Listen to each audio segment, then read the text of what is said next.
This is one of the problems out of section 1.3. It's on number 32, and this deals with another indeterminate form. And this time you have infinity minus infinity. Just as a little review, we've had 0 over 0. We've had 1 to the infinity power. We have also had, with the rational functions, infinity over infinity.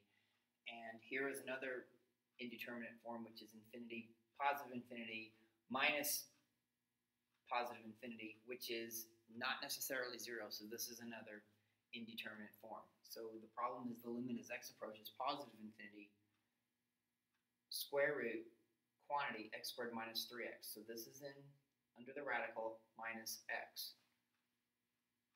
Now, since this fits the form positive infinity minus positive infinity, one of the tricks of the trade is, just like we did before, is to multiply by the conjugate. So multiply the numerator and the denominator by the conjugate so that we can free this of the radical.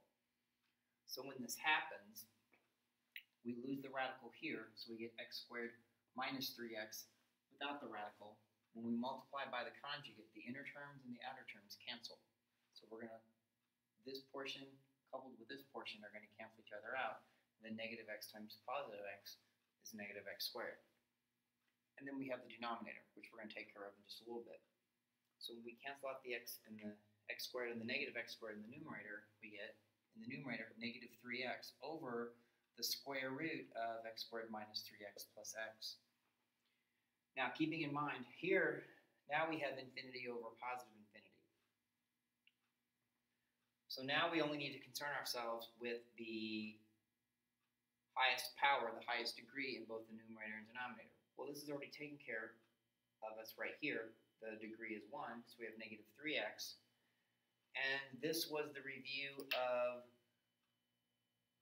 taking the square root of a square. This turns out to be the square root of x squared minus 3x in the radical. The minus 3x is meaningless, and the square root of x squared, which you've run into before, is defined to be the absolute value of x. So this is the key step right here when we do the simplification. So in the numerator we have negative 3x. In the denominator we have the absolute value of x plus x. Now in this case, x is going to positive infinity, so these numbers are always positive.